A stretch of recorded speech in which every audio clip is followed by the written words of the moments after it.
Hi, I'm Dave. I'm Kyle. And this is Kyle and Dave. What is this? This is Kyle and Dave versus the machine. Yeah. And today we're going to talk about Shaft, because he's one bad mother. Watch yourself. Just talking about Shaft. By the way, I just have to say, I am not legally allowed to do that ever again. I think you pulled it off. Sure. This is the first time I've ever watched it.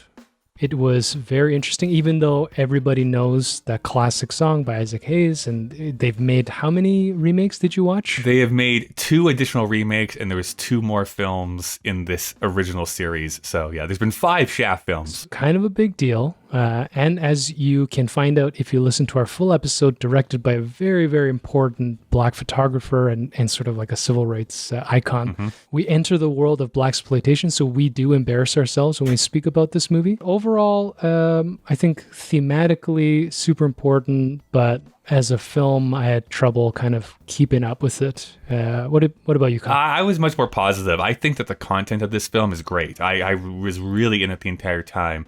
You can tell that this is very low budget. Like, they did not get a lot of money to create this movie, and as such, I think it does take away a little bit from that. I mean, back at the time, it would have probably seemed like gritty and going against like the establishment sort of thing, and I think that plays to its strength. But as a film in 2021 to watch, it's just like, yeah, there's a little bit of a wall there for me to fully appreciate it. But I was a big fan of Shaft, I have to say. Like, I think I've heard like the parodies, the exaggerations of what Shaft is, and it's pretty brutal and it's pretty avant-garde for a film from the early 70s, and really goes for it. I think it tries to compare itself a little bit to the James Bond franchise. You know, it's the black James Bond, but able to show like bare breasts, be able to swear. So for me, it's like, this is like the cooler version of James Bond in the 1970s. A lot of butts. A lot of butts. There's some good buttocks. Very fit. People were fitter in the 70s, right? Well, they didn't have all these stupid saturated fats that they eat all the time. It's like... And they walked a lot. Shaft walks. My bottled water has saturated fat injected into it. What are you drinking? It's not sweet water, it was fat water. It's fat water, that's right. It's lipids. You gotta get more lipids in your diet. You need more lipids in your diet. What else was I gonna say? Soundtrack is great. Oh, right. So we are also introducing ourselves to the loosening of the code era. So apparently, as we learned, this is the reason why we get good music in movies now.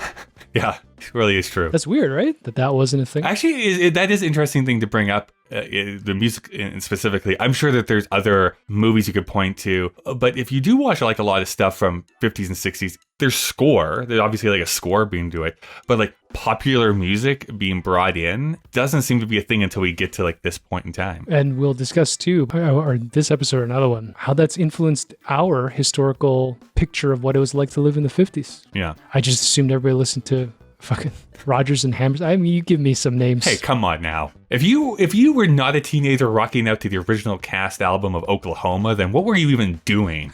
That's what I have to say. Living my life, Kyle. I was living my life. We talk about it more in depth. Yeah, listen to it, stream it. What do you say for podcasts? Yeah, stream it or download it anywhere you get podcasts. Pod it. Just keep podding. Pod with us. That's not going to take off. It's not a thing.